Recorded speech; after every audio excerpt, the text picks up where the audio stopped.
Informasi berikutnya datang dari Wakil Gubernur Sulawesi Utara Stephen Kando yang menghadiri perayaan Natal keluarga dan pasien anak Estella RSUP Prof Kando Manado. Kepedulian Wakil Gubernur Sulawesi Utara Stephen Kando terus menghiasi masyarakat Sulawesi Utara khususnya bagi pasien dan keluarga pasien anak Estella RSUP Prof Kando Manado. Di mana saat menghadiri ibadah Natal bersama keluarga besar Estella Manado, Wakil Gubernur Sulut ini berpesan di momen Natal yang penuh damai ini, keluarga maupun pasien untuk jangan pernah menyerah dan tetap mengandalkan Tuhan.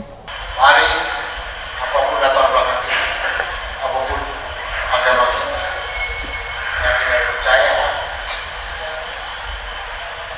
harus gelap terbitlah terang. Setiap lorong gelap, di ujungnya pasti ada terang.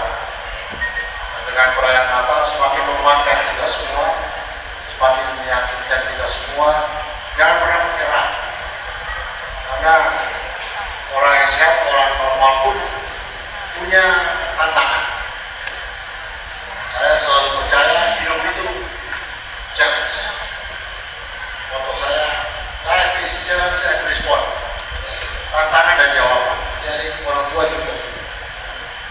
Kalau cuma diamkan saja, itu Anda bukan hidup. Segala sesuatu harus direspon. Estella RSUP Manado merupakan klinik kanker anak dan guest house RSUP Prof Kando Manado yang meliputi sejumlah pasien anak penderita kanker. Brian Umboh melaporkan untuk Kawan WA TV.